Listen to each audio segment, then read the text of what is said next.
Hyper conjugation. What is hyperconjugation? Hyperconjugation क्या है? सीधे स्टेटमेंट पे आप आओ, फिर आपको समझ में आएगा। कॉन्जुगेशन जो आपने पढ़ा था ये कॉन्जुगेशन जैसा बिल्कुल भी नहीं है, ठीक है, ये हाइपर कॉन्जुगेशन है। हाइपर कॉन्जुगेशन को हम बोलते हैं, ये एक प्रकार का रेजोनेंस भी है, ठीक है। कहीं पर आपको ये समझ में आएगा, कहीं पर सुनने को मिलेगा कि ये क्या है, एक प्रकार का रेजोनेंस है, लेकिन ये रेजोनेंस नहीं है, रेजोनेंस जैसा है, ठीक है, रेजोनेंस जैसा है, मतलब ये बोल सकते हैं आप रेजोनेंस जैसा है पर रेजोनेंस नहीं है, it's not a resonance. Then what is hyperconjugation? Hyperconjugation क्या है?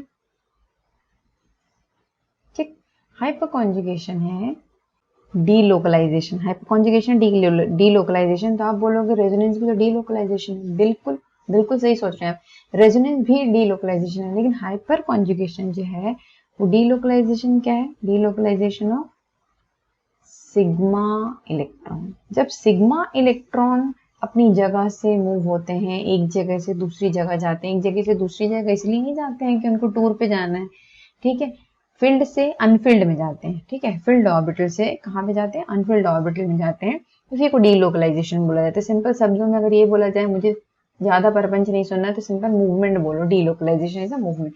सो delocalization of sigma electron is your, ठीक है। कभी कभी अपनी भावनाएं बहुत हो जाती हैं, हमको सिग्मा इलेक्ट्रॉन ही समझ नहीं आता, सिंगल बॉन्ड वाला भाई, ठीक है, अभी सिर्फ सिंगल बॉन्ड वाला, जहाँ पे सिंगल बॉन्ड है वो सिग्मा बॉन्ड है, ठीक है, स्ट्रॉन्ग बॉन्ड होता है, ठीक है, okay, head to head overlapping होती है तब सिग्मा बॉन्ड बनता है, ये सब बात की बात है, हम पढ़ेंगे, ठीक है। ये हो गया आपका डीलोकलाइजेशन, ठीक। इसमें पाई इलेक्ट्रॉन का डीलोकलाइजेशन होता है, किसमें? रेजोनेंस में क्या होता है, अगर आपको याद होगा तो पाई का होता है, ठीक है। चलो ठीक है, अब हम ये बात नहीं कर रहे, हम आते हैं हाइपर कॉन्जुगेशन की कंडीशन पर। क्या क्या कंडीशंस होना चाहिए हाइपर कॉन्जुगेशन होने के लिए? क्या हाइपर कॉन्जुगेशन सब टाइप के मॉलिक्यूल में हो सकता है? नहीं, बिल्कुल भी नहीं है, कुछ स्पेसिफिक होंगे तभी हाइपर कॉन्जुगेशन होगा, वरना नहीं होगा, ऐसे ही थोड़ी सब में हो जाएगा। तो क्या क्या कंडीशन है? पहली कंडीशन आपका है, ये कंडीशन आगे पीछे भी हो सकती है, कोई जरूरी नहीं कि यही होना चाहिए, प्रेजेंस ऑफ, ठीक है, अल्फा कार्बन का होना बहुत जरूरी है। मैं आपको बताऊंगी अभी अल्फा कार्बन क्या होता है। अल्फा कार्बन होगा भैया तभी हाइपर कॉन्जुगेशन होगा, वरना नहीं होगा, ठीक है। दूसरी बात, आपका जो कार्बन है, ठीक है, ये जो कार्बन मैं बोल रही हूँ, ये कार्बन कैसा होना चाहिए? ये होना चाहिए sp3 हाइब्रिडाइजेशन। ये सब छोटी सी बेसिक सी बातें, ठीक है, कोई पूछ डाला कहीं पर तो पता होना चाहिए बस, और क्या, sp3 हाइब्रिडाइज होना चाहिए, ठीक है। अनसैचुरेटेड सिस्टम, जहां दिख रहा हो वहां पर होने की गुंजाइश है, क्या? Hyper conjugation, unsaturated system. तो ये तीनों कंडीशन के साथ पहले एक एग्जाम्पल हम देखते हैं कि किस टाइप के, आखिर मैं उसकी बात कर रही हूँ, जो हम कह रहे हैं वो एक्चुअली में क्या है। मैं कह रही हूँ ये, पहले आप समझ लो अल्फा बीटा होता क्या है, ठीक है, ये आपको बना हुआ दिख रहा है। अब फोकस करो स्क्रीन पर, ये है उस वो अनसैचुरेटेड सिस्टम, जिस हम अनसैचुरेटेड सिस्टम की अभी बात कर रहे थे, ये अनसैचुरेटेड सिस्टम है। तो ये हो गया हमारा अनसैचुरेटेड सिस्टम। अनसैचुरेटेड आपको भी पता है किसको बोला जाता है, ठीक है, अनसैचुरेटेड सिस्टम हो गया ये हमारा। एक चीज हमने ये हमको समझ में आ गई, ठीक। अल्फा कार्बन का होना जरूरी है। जब कभी भी इस अनसैचुरेटेड सिस्टम पे दिखे आपको, उसको मार डब्बा बनाओ, गोला बनाओ, फूल बनाओ, जो बनाना है बनाओ, बस इसको एक कवर कर दो, ठीक है, ताकि आपको समझ में आए। तो ये कवर हो गया, डब्बे के अंदर बंद हो गया। इसके ठीक बगल वाला जो कार्बन है वो होता है अल्फा कार्बन, मतलब ये वाला। वो इस साइड भी हो सकता था, अगर यहाँ पर कोई कार्बन लगा हुआ होता सपोज करो, तो वो भी अल्फा कार्बन ही होता, लेकिन ठीक बगल वाला होना चाहिए। कोई जरूरी नहीं है कि लेफ्ट में होगा तभी एक अल्फा कार्बन होगा। मान लो यहाँ पर एक कार्बन होता तो वो भी क्या होता? अल्फा कार्बन ही होता। तो कैसा होना चाहिए? बगल वाला, ठीक है, बिल्कुल आपके बगल वाला, ठीक, वो अल्फा कार्बन है। जब ये अल्फा कार्बन है तो ये जो जुड़े हैं इन लोग क्या हो जाएंगे? इसके अल्फा हाइड्रोजन हो जाएंगे, ठीक है। अब इसके बाद अगर कोई कार्बन लगा होता तो वो बीटा हो जाता, ठीक है। मतलब कि ये चीज होना जरूरी है, ये नहीं है तो फिर आपके अल्फा आएगा कहां से? किसी को भी अल्फा नहीं बोल सकते। अब ये सिस्टम में होना जरूरी है, ठीक है। ये सिस्टम जहां पर है वहां के बाजू वाला कार्बन अल्फा कार्बन, और उसके बाजू में एक और कार्बन लगा है तो वो बीटा कार्बन, ठीक, ये सिस्टम हो गया। अब हम जो स्टेटमेंट लिखे हैं डीलोकलाइजेशन, उसको देखते हैं हम कि डीलोकलाइजेशन हम क्या बोल रहे हैं। ये जो आपको दिख रहा है बीच में दोनों तरफ का एरो, ये एरो आपको बनाना जरूरी है हाइपर कॉन्जुगेशन, क्योंकि हम बोल रहे हैं ये एक प्रकार का रेजोनेंस, और रेजोनेंस में ऐसा एरो होता था। ठीक है, अब कैसे करते हैं हाइपर कॉन्जुगेशन में, क्या होता है हाइपर कॉन्जुगेशन में, जो भी होना है इसी के साथ होना है। ठीक है, सिग्मा इलेक्ट्रॉन को अपन को डीलोकलाइज करवाना है। इस सिस्टम को भूल जाओ थोड़ी देर के लिए, अभी इसको मत फोकस करो, इसको फोकस करना है अपन को, इसका भी इलेक्ट्रॉन मूव करवाना है, लेकिन पहले इसको देखो आप। ये है आपका अल्फा कार्बन, ये अल्फा कार्बन, अल्फा कार्बन, ये आपके अल्फा हाइड्रोजन। तो डीलोकलाइजेशन किसका होता है, सिग्मा बॉन्ड का होता है। ये जो बॉन्ड है वो उठ के आ जाएगा यहाँ। ठीक है, डीलोकलाइज हो रहा है। ठीक है, क्या हो रहा है, डीलोकलाइज हो रहा है। ठीक है, ये 2 इलेक्ट्रॉन से मिलकर एक बॉन्ड बनता है, आपको ही पता है। जब ये यहाँ आएगा कार्बन की वैलेंसी हो जाएगी 5, ठीक है, जो कि पचाने योग्य नहीं है। तो क्या करना होगा, ये जो बॉन्ड है वो क्या हो, टूट जाएगा। दोनों में से कोई एक बॉन्ड टूट जाएगा। एक सिग्मा बॉन्ड है, एक पाई बॉन्ड है। जब कभी भी डबल बॉन्ड है आपको दिख रहा है तो एक सिग्मा होगा, एक पाई होगा। तो कौन सा बॉन्ड टूटेगा, पाई बॉन्ड टूटेगा, ये वाला। क्यों पाई बॉन्ड टूटेगा, सिग्मा क्यों नहीं टूट रहा है,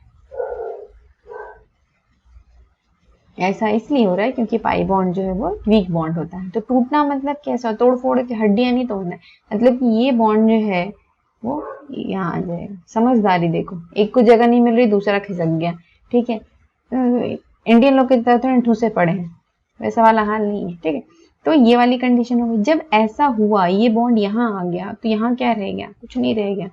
कौन सा बॉन्ड है, सिग्मा बॉन्ड है, सिग्मा बॉन्ड है, सिग्मा बॉन्ड। ठीक है, तो ये कैसा बन गया,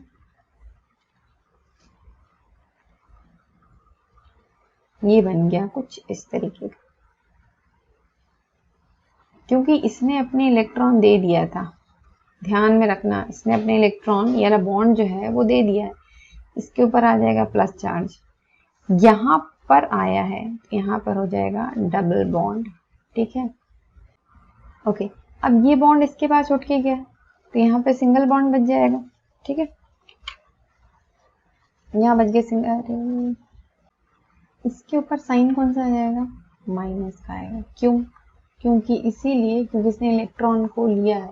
ठीक है, ज्यादा हो गया इलेक्ट्रॉन, माइनस साइन आ गया। तो आप एक चीज समझो कि ये मैंने अभी पहला स्ट्रक्चर बनाई है, पहला हाइपर कॉन्जुगेटेड स्ट्रक्चर बनाई हूँ। ठीक है, यहाँ पे आपको जो खाली जगह दिख रही है वो फोकट की खाली थोड़ी नहीं, ऐसे थोड़ी नहीं पड़ी। ये जो यहाँ पे खाली जगह दिख रही है, इस खाली जगह दिखने की वजह से इसको और क्या बोला जाता है, सुन लो। देखो मैं क्या बोल रही हूँ, ये जो स्पेस अपन को यहाँ पे दिख रहा है, ये आप खाली दिख रहा है, कोई बॉन्ड नहीं है यहाँ पर, एम्प्टी है। ठीक है, तो ये एम्प्टी वाली जगह है, इस एम्प्टी जगह का कारण ही इसको और क्या बोल दिया जाता है, इसका दूसरा नाम क्या दे देते हैं, इसको बोल देते हैं नो बॉन्ड रेजोनेंस। कैसा resonance, no bond resonance. Resonance है पर कैसा है, नो बॉन्ड रेजोनेंस, वहां पर कोई बॉन्ड नहीं होगा। ठीक, अब जैसा ये यहाँ बना है ठीक वैसे यहाँ भी बनेगा, यहाँ भी बनेगा। ठीक है, क्योंकि टोटल नंबर कितने हैं हाइड्रोजन के, 3 है। जितने हाइड्रोजन होंगे, मतलब जितने हाइड्रोजन नहीं, जितने अल्फा हाइड्रोजन होंगे, मतलब देखो ये भी अल्फा है, ये भी अल्फा है, ये भी अल्फा हाइड्रोजन, क्योंकि अल्फा कार्बन के हैं। तो जितने अल्फा हाइड्रोजन होंगे उतने ही हाइपर कॉन्जुगेटेड स्ट्रक्चर बनेंगे। ठीक है, कैसे बनेगा दूसरा देखो, यही हाइपर कॉन्जुगेशन में कुछ नहीं है यार, इतना बड़ा टॉपिक दे देते हैं ऑर्गेनिक में, डराने के लिए कुछ नहीं है। देख लो 3 स्ट्रक्चर बनेंगे, पॉसिबल स्ट्रक्चर। अब यहाँ पे बना, यहाँ पर कोई बॉन्ड नहीं बनेगा, इसके ऊपर आ जाएगा प्लस चार्ज, मतलब कि अब ये वाला, ये जो है वो अपना यहाँ पे क्या दे रहा है, बॉन्ड इसको दे रहा है। ठीक है, समझ रहे हो ना आप बात को, नहीं भी समझ रहे हो तो अपने घुटनों पे जोर डालो, समझो, समझना पड़ेगा आपको, साइंस लिए वो केमिस्ट्री। ये डबल बॉन्ड आ गया, इसने दिया अपना बॉन्ड। ठीक है, ये हो गया CH, और यहाँ पे वैसे ही का वैसे CH2, और यहाँ पे माइनस, और यहाँ पे प्लस। ठीक है, एक और बनेगा, किसकी बारी है ये, अब बारी है आपकी थोड़ा,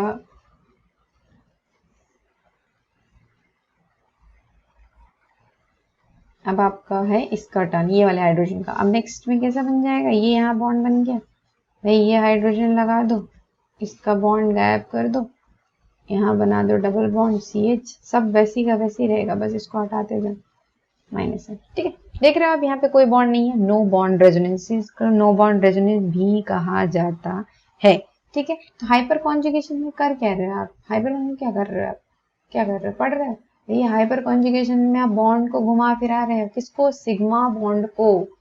ठीक है। यहाँ पर सिग्मा बॉन्ड यहाँ से टूटा, यहाँ पर आ गया, कार्बन की वैलेंसी होगी डिस्टर्ब, कार्बन को अपनी वैलेंसी को मेंटेन करके रखना है, ठीक है, बचा के रखना है, जितनी है उतनी की उतनी रखना है, ठीक है। तो उसके लिए क्या हुआ, यहाँ से एक बॉन्ड टूट गया, कौन सा बॉन्ड टूटा, सिग्मा और पाई में पाई टूटा, क्यों पाई टूटा, क्योंकि पाई बॉन्ड वीक होता है, हो गया, यहाँ चला गया। अभी हम यहाँ पर अभी आपको सिर्फ इलेक्ट्रॉन मूवमेंट से समझा रहे हैं, लेकिन एक्चुअल में आप इसकी अगर प्रैक्टिकल उस पर जाओगे तो आपको ये समझ में आएगा कि ये ऑर्बिटल जो था, यहाँ पे एक ऑर्बिटल था, भी आपको बताऊंगी, फील्ड ऑर्बिटल, भरे हुए ऑर्बिटल ने अपना इलेक्ट्रॉन किसको दे दिया, खाली वाले ऑर्बिटल को, ठीक है। मतलब ये कहानी हुई, आपके यहाँ दूसरे क्या पानी नहीं आया तो आपने पानी दिया बाल्टी से, ठीक है। तो यही कहानी हो रही है इसके यहाँ हाइपर कॉन्जुगेशन में भी, ठीक है। तो हाइपर कॉन्जुगेशन में कैसे पता चले कितने स्ट्रक्चर बनना है, सिंपल सी कहानी है, रेजोनेंस में तो आप बनाते हैं, ठीक है। इसमें तो सिंपल समझ में आ जाएगा, जितने अल्फा हाइड्रोजन होंगे भैया उतना हाइपर कॉन्जुगेटिव स्ट्रक्चर बनेगा। तो यहाँ पे अगर पूछा जाए ये प्रोटीन एक्चुअली में बना हुआ है, मुझे तो ये प्रोटीन दिख रहा है, आपको जो भी दिख रहा हो 1 2,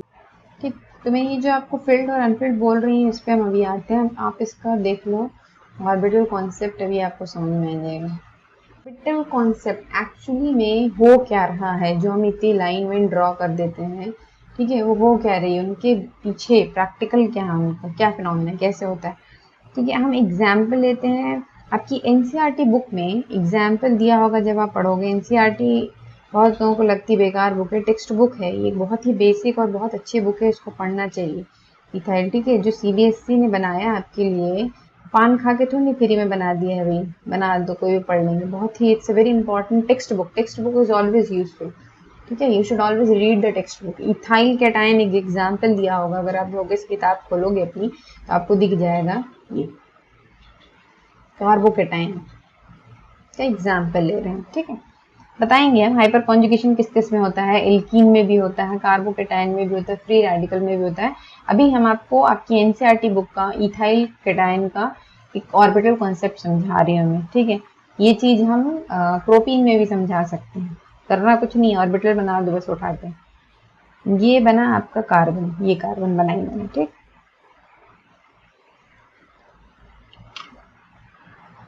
यहाँ बना दूसरा कार्बन, ठीक बात, ओके। सब पढ़ोगे आप लोग वेज और डैश मॉड, ठीक है। ऑर्बिटल बनाई कुछ और में समझ लेना, ठीक है। बुक में अलग अलग करके बना होगा, ऊपर एक लोब बना दी, नीचे एक लोब बना दी, उसमें कोई कंफ्यूजन की बात नहीं, ओके। ये वाला लोब है, दिख रहा है ना, CH3, ठीक। इसके बगल वाला कार्बन अल्फा, ये कार्बोकेटाइन है, कार्बोकेटाइन के ठीक बगल वाला क्या है, अल्फा कार्बन, अल्फा कार्बन पे जो होना हो रहा है, ये हाइड्रोजन का लोब है, क्या है, हाइड्रोजन, ठीक है। कैसा हाइड्रोजन है, हाइड्रोजन मतलब इसका अगर मैं ये बोलूं कि sp3 इन्वॉल्व हो रहा है, तो हाइड्रोजन का क्या इन्वॉल्व हो रहा है, s ऑर्बिटल इन्वॉल्व हो रहा है, ठीक है। चलो ये बात की बात है। तो अब यहाँ पर आप एक चीज समझ लो, इथाइल कार्बोकेटाइन का मैं बना रही हूँ, ये बना है, ये ठीक जो यहाँ लिखा है वही यहाँ पे बना हुआ भी है, ठीक, ओके। यहाँ पर ये जो हाइड्रोजन है ना, तीसरा हाइड्रोजन यहाँ पे आपको दिख रहा है, ये गोल वाला मैंने बनाई है, ये, ठीक है। ये ऑर्बिटल और ये ऑर्बिटल के बीच में होगी ओवरलैपिंग, क्या होगी, ओवरलैपिंग, या हम क्या बोल सकते हैं, इंटरैक्शन। देखो ये जो था इधर वाला, ये था फील्ड ऑर्बिटल, फील्ड, ठीक है। इस फील्ड ऑर्बिटल ने किसको अपना इलेक्ट्रॉन दे दिया, ये है अनफील्ड, अनफील्ड वाला, ठीक है, तभी इसके ऊपर प्लस चार्ज है। तो इस फील्ड वाले ने अपना इलेक्ट्रॉन जो है वो किसको दिया है, अनफील्ड वाले को। तो भाई ये तो हाइपर कॉन्जुगेशन है, फील्ड से इलेक्ट्रॉन किस में चले जाए, अनफील्ड में चले जाए, ठीक है, उसी को हम हाइपर कॉन्जुगेशन कहते हैं, सीधी सी बात। क्या क्या गलती बोल दी हमने, कोई गलती नहीं बोली, ठीक है। तो अनफील्ड वाला है, तो यहाँ पे क्या हो रहा है, इंटरैक्शन हो रहा है। इंटरैक्शन क्या है, इंटरैक्शन मतलब क्या कहना क्या चाह रहे हो भाई, इंटरैक्शन ही तो ओवरलैपिंग, जो हम ये टर्म यूज कर रहे हैं, इंटरैक्शन हो रहा है इनके बीच में, क्यों हो रहा है, इंटरैक्शन ही, इंटरैक्शन बोलो या मैं ये बोलूं ओवरलैपिंग हो रही है, ठीक बात है, ओवरलैपिंग हो रही है, ओवरलैपिंग हो रही है, इंटरैक्शन हो रहा है, जो बोलना है बोलो, इसी को हम क्या बोलते हैं, called as hyperconjugation. This is hyperconjugation, of course hyperconjugation है ना भाई। भैया इलेक्ट्रॉन को डीलोकलाइज करवा दी, अब क्या चाह रहे हो, जान लोगे क्या हाइपर कॉन्जुगेशन की, भाई फील्ड से यहाँ से ये फील्ड वाला ऑर्बिटल से ये वाले कार्बन से कहाँ चला गया, यहाँ चला गया, कहाँ चला गया, यहाँ चला गया। ठीक है, इसमें आ गया। बात समझ में आ रही है? कौन सा ऑर्बिटल इन्वॉल्व हो रहा है भाई, कौन सा ऑर्बिटल इन्वॉल्व होता है? बहुत ही इंपॉर्टेंट क्वेश्चन है। किस ओवरलैपिंग से बॉन्ड बन रहा है? अगर आपसे मैं ये क्वेश्चन पूछूं सिंपल सा, यहाँ पे हमने बोले हाइपर कॉन्जुगेशन हो रहा है, ठीक है, यहाँ बोले ओवर, ये इंटरैक्शन हो रहा है। इंटरैक्शन क्या हो रहा है? दोनों के बीच में दोनों इंटरैक्ट कर रहे हैं, ओवरलैप हो रहे हैं, एक के ऊपर एक के ऊपर एक, ठीक है, ओवरलैपिंग हो रही। तो ओवरलैपिंग जो हो रही है, किस ओवरलैपिंग कैसे हो रही, किस किस के बीच में ओवरलैपिंग हो रही? This is your 2p orbital. कौन सा ऑर्बिटल है? 2p। ये भी बता दी मैंने, कैसा 2p? एम्प्टी 2p ऑर्बिटल किसका? कार्बन का, ठीक है, कार्बन का एम्प्टी 2p ऑर्बिटल। तो जो ये मतलब मैं अपना क्वेश्चन धर ही दूं यहाँ पे ना, धर दो क्वेश्चन मैं आपसे ये पूछ रही हूँ कि किस ओवरलैपिंग से बॉन्ड, अरे ये मैसेज वाला टाइप कर रही हूँ यार, बॉन्ड बन रहा है, ठीक है, किस ओवरलैपिंग से बॉन्ड बन रहा है भैया? भैया बॉन्ड जो है आपका बन रहा है किसके बीच में? सिग्मा और पी। कौन सा पी? Vacant P orbital. ये सिग्मा बॉन्ड है, ये जो है यहाँ पे बन रहा है सिग्मा बॉन्ड है ये। अब आप बिल्कुल कंफ्यूज मत होना, एक जनरल से छोटी सी बात समझ लो। आप देखो यहाँ पे जल्दी फटाफट कुर्ती में देखो आप, जब ओवरलैपिंग जैसे सुना ये ऐसी वाली हो जाती है, ऐसी वाली, ठीक है, 5 बॉन्ड बन जाता है ये दो के साथ। जब ओवरलैपिंग ऐसी हो जाती है भाई, ये सिग्मा बॉन्ड बनता है, ठीक है। तो ये सिग्मा बॉन्ड जो है यहाँ पर, ये बात के बारे में जब बॉन्ड बनेगा तब पढ़ना, किस ओवरलैपिंग से हो रही है? ये हो रही है सिग्मा और पी ऑर्बिटल के बीच। कौन सा पी? सिग्मा और पी के बीच में हो रही है कौन सा? Vacant P orbital. खाली था तभी तो ओवरलैपिंग हो रही है, पहले से वो 4 किलो अगर खा के बैठा रहेगा तो और क्यों खाएगा भाई, सीधी सी बात है। सिग्मा और पी के बीच में ओवरलैपिंग हो रही है, ठीक हो गई बात। ये मैंने बनाया है किसका? इथाइल कैटायन का, ठीक है। देखो हाइपर कॉन्जुगेशन क्या है, आई होप मुझे आप लोग को ये समझ में आ गया होगा। नहीं भी समझ में आया होगा तो खुश रहो, दोबारा पढ़ो, अपने समझ में आएगा। सब एक बार में नहीं आ जाता, मैं ये नहीं लिख सकती 10 मिनट में दुनिया पलटा, ये नहीं, हमसे नहीं होगा, ठीक है, 4-5 बार पढ़ो तभी होगा, ठीक। तो ये मैं कभी अपने उस पर लिख ही नहीं पा रही हूँ कि with in 10 minutes, 15 minutes, 20 minutes, ये लिखना मुझे नहीं लगता उचित होगा। तो देखिए क्या है कि अगर मैं यहाँ पे, मुझे पहले ये बोल लेना चाहिए कि जो हाइपर कॉन्जुगेशन है ना, हाइपर कॉन्जुगेशन जो 12वीं बोर्ड में भी आ सकता है क्वेश्चन, तो जो हाइपर कॉन्जुगेशन किन किन में होता है? अकर्स इन, किस किस में हो सकता है? अकर्स इन, कैसे कैसे में हो सकता है भाई? ऐसे ऐसे में हो सकता है। ये हाइपर कॉन्जुगेशन आप एल्कीन में भी देख सकते हैं, ठीक। ये हाइपर कॉन्जुगेशन आप कार्बोकेटाइन में भी देख सकते हैं,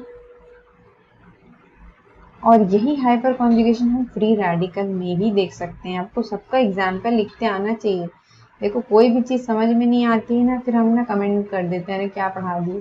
पहले आप ये तो देखो कि मेरी तो लुटिया खुद ही डूबी हुई है भाई, समझ तो लो कार्बोकेटाइन क्या है। हमने बोला एल्कीन में होता है, कार्बोकेटाइन में होता है ऐसा कार्बन जिसके ऊपर पॉजिटिव चार्ज हो, वो होता है कार्बोकेटाइन। फ्री रेडिकल है भाई, डॉट लगा रहता है इनके ऊपर, ठीक है। होमोलिटिक लीवेज होता है, एक बराबर टूटता है, मतलब एक रोटी के 2 हिस्से, ऐसा नहीं कि तू ही खा ले पूरा, वैसा वाला नेगेटिव चार्ज वाला हाल नहीं है कि रोटी के 2 हिस्से हो गए। तो एल्कीन मतलब कि ये मैं ये बोल रही हूँ, दिस इज योर एल्कीन, ये अल्फा कार्बन हो गया, ठीक भाई।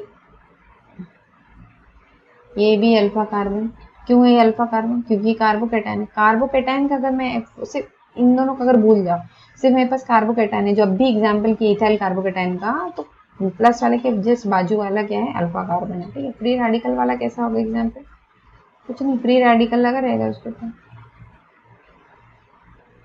ठीक है। लेकिन हमने अभी क्या पढ़ा, अभी जो मैंने आपको ऑर्बिटल ओवरलैपिंग बताई, इसमें एक बहुत ही सिंपल सा बेसिक सा क्वेश्चन है, कोई बहुत बड़ा चीज नहीं है कि एल्कीन में कौन सा ओवरलैपिंग होता है। अभी हमने देखा एग्जाम्पल केस का क्या था, कार्बोकेटाइन में। तो कार्बोकेटाइन हमने क्या देखा था, किसका होता है? सिग्मा और पी का। कौन सा P? Empty P, vacant P orbital मुझे बोलना चाहिए, वेकेंट वेकेंट, पी और वाइटल। ठीक है, अब फ्री रेडिकल जो है उसमें किस किस ओवरलैपिंग में होती है, ये सब क्वेश्चन छोटा सा पूछ लिया जाता है कहीं धोखे से। ये होता है sigma and half field. Sigma and half field P orbital लिखना बहुत जरूरी है। ठीक, एल्कीन का अगर आप केस देखोगे तो एल्कीन में किसमें होगा, सिग्मा पाई। ठीक है, सिग्मा और पाई के बीच में ये चीजें हमको पता होना चाहिए। ऑर्बिटल कॉन्सेप्ट, जब ऑर्बिटल का डायग्राम आप बना रहे हो, समझा रहे हो ऑर्बिटल कॉन्सेप्ट ये, ठीक है, तो मैंने तो ये तो इथाइल कार्बोकेटाइन का बना दी। मान लो प्रोपीन होता तो यहाँ पे एक कार्बन और बढ़ जाता, करना क्या है, ठीक है, बात वही हो जाती। ठीक, यहाँ पे एक कार्बन और बढ़ जाता, वो हो जाता किसका, इथाइल, सॉरी आपका प्रोपीन का। ठीक है, तो आपको अपन को क्या दिखाना, इंटरएक्शन पता होना चाहिए किस किस के बीच में हो रहा है भाई। ठीक, तो एक बहुत याद रखने की बात क्या है, याद रखने की तो बहुत सारी बातें हैं, पर एक हाइपर कॉन्जुगेशन में क्या याद रखने का चीज है, एक छोटा सा, ज्यादा दिमाग पे ना जोर डालते हुए अगर हम इसको देखें तो सिंपल सा है कि more will be the hyperconjugation and more will be the stability। अगर मैं स्टेबिलिटी की बात करूं, अभी हम जब एप्लीकेशन पढ़ेंगे तब पढ़ेंगे। समझ में आ रही है आपको बात, क्या लिखी जा रही है, इतनी लंबी कहानी जो लिख रहे हैं भाई। जितने ज्यादा अल्फा हाइड्रोजन होंगे, दो हैं दो स्ट्रक्चर बनेगा, तीन है तीन बनेगा, चार है चार बनेगा, लेकिन अल्फा होना चाहिए। ठीक है, जितने अल्फा हाइड्रोजन होंगे उतने ही हाइपर कॉन्जुगेटिंग स्ट्रक्चर बनेंगे, और जितने ज्यादा हाइपर कॉन्जुगेटिंग स्ट्रक्चर बनेंगे उतना ज्यादा स्टेबल होगा मॉलिक्यूल। बात समझ में आ गई। प्रोटीन का हमने अभी बनाए थे आपके सामने, ठीक है, जिसमें अगर पूछा जाए कितने हाइपर कॉन्जुगेटिंग स्ट्रक्चर हैं ये बनेंगे, तो आप बोलोगे तीन। ठीक, लेकिन अगर ये देखो आपको एक एग्जांपल और बता देते हैं कार्बोकेटाइन का। कार्बोकेटाइन में अगर मुझे बनाना हो तो मैं कैसे बनाऊंगी, कैसे बनाएंगे, ये हो गया आपका कार्बोकेटाइन, ये क्या है आपका अल्फा कार्बन है। तो जब अल्फा कार्बन है तो इससे कितने हाइपर कॉन्जुगेटिंग स्ट्रक्चर बनेंगे, मैं इसको ऐसे ओपन करके लिख दूं, ये अब तो ठीक है, ये मान लो, तो कितने हाइपर कॉन्जुगेटिंग स्ट्रक्चर बनेंगे इसके, तीन बनेंगे भाई, तीन हाइड्रोजन है तीन बनेंगे। कैसे करके बनेंगे, गेम बिगिंस फ्रॉम हियर। ये अपना बॉन्ड जो है किसको दे देगा, मतलब कि अब कंडीशन कैसी हो गई, कैसी हो गई भाई, प्लस चार्ज इसके ऊपर आ गया, डबल बॉन्ड आ गया।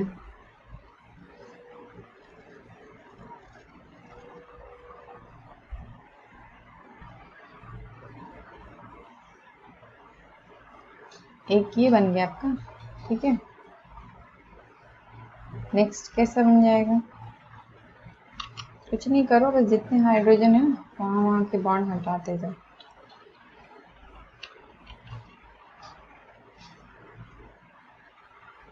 इस हाइड्रोजन की बारी,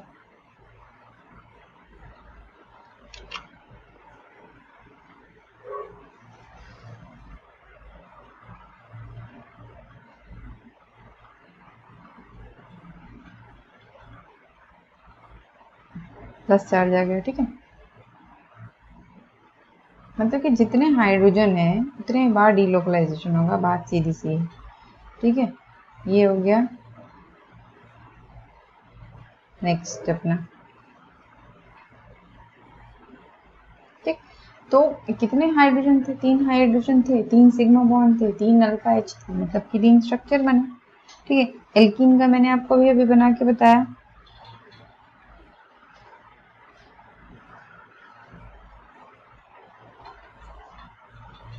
ठीक है। अगर आप एल्कीन का देखोगे, अभी जो हमने स्ट्रक्चर बनाया था कॉन्जुगेशन का, ये एल्कीन था, ये जो हम एग्जाम्पल लिए थे ना, ये किसका एग्जाम्पल है, ये एल्कीन का एग्जाम्पल है, प्रोपीन जिसको बोलते हैं। अगर आपसे पूछा जाए एल्कीन में कौन सा टाइप का कॉन्जुगेशन होता है, तो एल्कीन में आप देखोगे, खुद देख पा रहे होगे, मुझे बोलने की जरूरत नहीं है, सिग्मा पाई कॉन्जुगेशन भी बोलते हैं इसको, क्योंकि सिग्मा तो जब अपना प्लेस चेंज करता है, मूवमेंट होता है, डीलोकलाइज होता है, सिग्मा जब यहाँ पे आता है तो पाई जो है वो बैठा नहीं रहता है, ठीक है, वो भी यहाँ पर आ जाता है, तो इसको सिग्मा पाई कॉन्जुगेशन भी बोला जाता है, सिग्मा पाई कॉन्जुगेशन आप बोल सकते हैं, ठीक।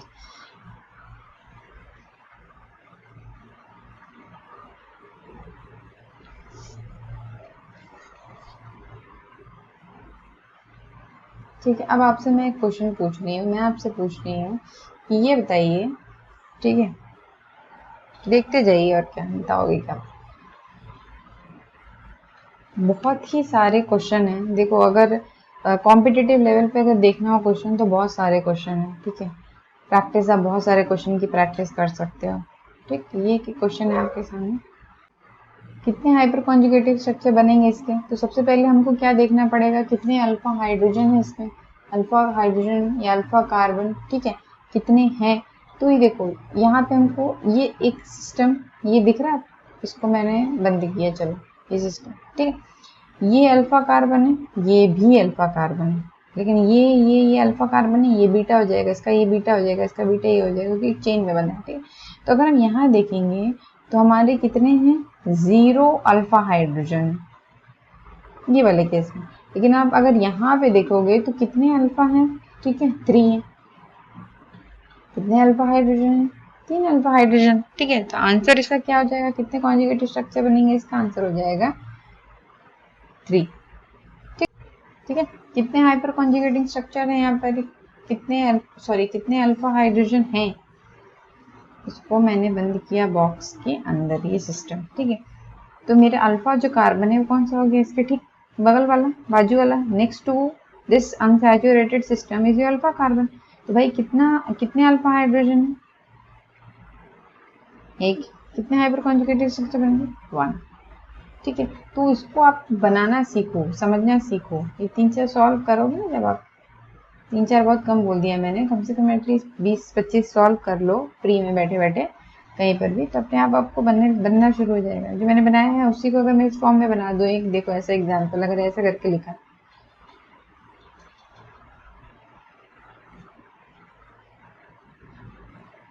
ये अब क्या है, इसमें कितने हैं अल्फा वाली कंडीशन, कितने बनेंगे भाई, इसको तो बंद करो डब्बे के अंदर, ठीक। अनसैचुरेटेड सिस्टम, कितने हैं अल्फा हाइड्रोजन, ये वाला कार्बन है अल्फा कार्बन, ये तो है नहीं, ये अल्फा है। तो जब ये अल्फा है तो कितने स्ट्रक्चर बन जाएंगे, आंसर क्या हो जाएगा, कितने अल्फा हाइड्रोजन है, 3 alpha hydrogen, your answer is going to be 3 conjugating structure बनेंगे। ये चीज आप सबको पता होना चाहिए, ठीक है। मान लो जैसे एक अच्छा सा क्वेश्चन है, कहीं मिला था, दिखा था, नोट कर लेती हूँ मैं, कहीं मिलता है तो, ठीक है। एक आपसे क्वेश्चन पूछा जाए, which orbital is involved in this hyperconjugation, ये एक बना आपके लिए, इसमें पूछ रहा है कौन सा ऑर्बिटल इन्वॉल्व है।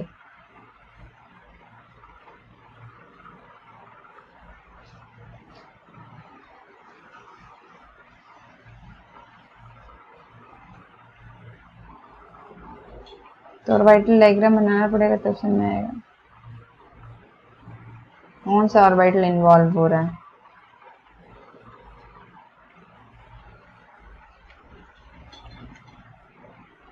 एक्चुअली में ऐसे बनेगा, थोड़ा मिस्टेक बन जाएगा, ठीक है। ये तो बॉन्ड यहाँ से हट जा रहा है, ठीक है, हट गया, चलो भाई ये बॉन्ड यहाँ से हट जा रहा है, सिग्मा जो है फील्ड वाला हट रहा है, फील्ड से कहाँ पे चला जा रहा है, ये जो है आपका पाई भरा हुआ है, ध्यान से सुनो, पाई में इलेक्ट्रॉन है, ठीक है, किसमें नहीं है, ये है एम्प्टी। जब पाई फिल्ड है तो जो ऑर्बिटल इन्वॉल्व होगा, कौन सा ऑर्बिटल इन्वॉल्व होगा, पाई स्टार इन्वॉल्व होगा, ठीक है। तो जो सिग्मा है वो कहाँ जंप करेगा, सिग्मा इसमें जंप नहीं करेगा, क्योंकि ये पाई ऑर्बिटल जहाँ पे इलेक्ट्रॉन आपके हैं, ठीक है। तो कौन सा वाला ऑर्बिटल एम्प्टी है आपका, सिग्मा पाई स्टार आंसर होगा इसका, ठीक है। तो which orbital is involve in this hyperconjugation, sigma pi star, ठीक है। जैसे जैसे आप पढ़ते जाएंगे एमओटी का कॉन्सेप्ट, बॉन्डिंग एंटी बॉन्डिंग वाला, तो आपको समझ में आता जाएगा ये, ठीक है। ठीक है, तो फ्री रेडिकल का हमने एक भी नहीं देखा, हम फ्री रेडिकल का देखते हैं कि फ्री रेडिकल में किस तरीके का होता है। तो एक चीज हमारे दिमाग में हमेशा रहना चाहिए कि फ्री रेडिकल कब बनते हैं, फ्री रेडिकल होमोलिटिक क्लीवेज के थ्रू। जब होमोलिटिक क्लीवेज होता है, जब क्लीवेज कैसा होता है, मतलब अगर ये बॉन्ड है, अगर बीच से बॉन्ड ब्रेक हो रहा है, 2 इलेक्ट्रॉन से मिलकर एक बॉन्ड बनता है, ठीक है। तो ये आधा वाली कंडीशन ऐसे करके जो एरो बनाते हैं उसको होमोलिटिक क्लीवेज बोलते हैं। तो फ्री रेडिकल में हाइपर कॉन्जुगेशन हमको देखना, अगर कोई एग्जाम्पल है तो किस तरीके से आप बनाओगे, जैसे कि ऐसा लिखा रहेगा आपके सामने।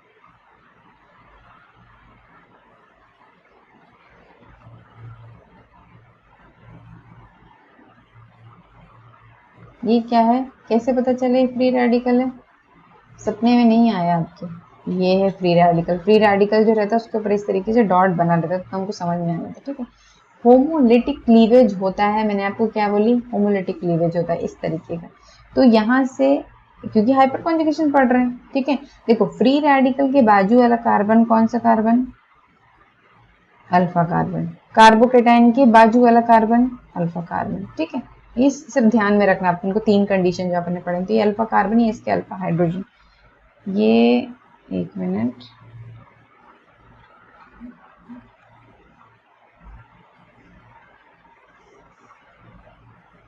हाइड्रोजन है, होमोलिटिक क्लीवेज हुआ। जब होमोलिटिक क्लीवेज हुआ, यहाँ पे एक फ्री रेडिकल था, ठीक है, तो एक इलेक्ट्रॉन यहाँ आया, एक इलेक्ट्रॉन यहाँ आया, ठीक है, ऐसे इसी तरीके से हुआ ना। ये वाला जो मैं आपको बताना चाह रही थी, इस तरीके से होता है होमोलिटिक क्लीवेज। तो ये ध्यान से समझो कैसे डबल बॉन्ड बन गया। ये एक इलेक्ट्रॉन और ये एक इलेक्ट्रॉन मिलके क्या बना लिए, डबल बॉन्ड बना लिए। मतलब कि जो नेक्स्ट स्ट्रक्चर बना वो कैसे बना, बनाना अपन को वही है, नो बॉन्ड रेजोनेंस, लेकिन बस पता होना चाहिए कि फ्री रेडिकल है तो कैसे करके बना। ये जो अब डबल बॉन्ड बनाते ना अपन, की इलेक्ट्रॉन यहाँ आ गया, डबल बॉन्ड बन गया, अब ये फ्री रेडिकल बन गया। समझ में आ गया? इसके ऊपर कौन सा चार्ज, प्लस चार्ज नहीं आएगा। मतलब कि आपका नेक्स्ट स्ट्रक्चर कैसा होगा, ऐसा। ये यहाँ पर रेडी, ये वाला इलेक्ट्रॉन इसके पास रह गया और ये यहाँ पे क्या बन गया, डबल बॉन्ड। मतलब ये जो इलेक्ट्रॉन टूटा था, ये बॉन्ड जो टूटा था, आधा इलेक्ट्रॉन यहाँ आधा यहाँ, दोनों मिलके एक बॉन्ड बना लिए, ये वाला बॉन्ड, ठीक है। ये हो गया CH2, ठीक है। इसी तरीके से 3 बनेंगे, एक बार इसकी बारी आएगी, एक बार इसकी बारी आएगी। समझ रहे हो आप?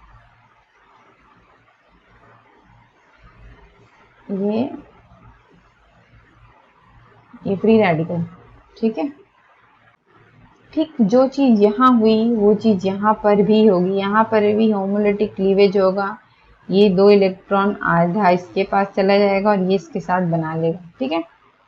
ये तो जितने हाइड्रोजन थे भाई उतने स्ट्रक्चर बन गए, ठीक है। तो हम एक्चुअली में बोलते यही आ रहे हैं शुरू से लेके अंत तक। क्या बोलते आ रहे हैं? हम बोलते ही आ रहे हैं कि more the number of alpha hydrogen, जितने ज्यादा अल्फा हाइड्रोजन होंगे उतने ही ज्यादा क्या होंगे, हाइपर कॉन्जुगेटिंग स्ट्रक्चर होंगे या बनेंगे, ठीक है।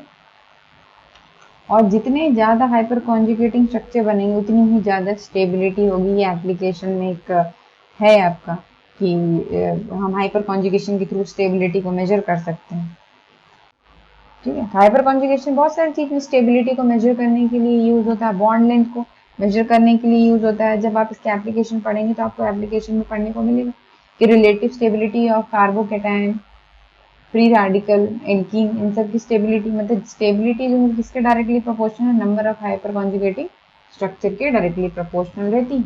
जितने ज्यादा हाइपर कॉन्जुगेटिंग स्ट्रक्चर बनेंगे उतना ज्यादा स्टेबल मॉलिक्यूल रहेगा।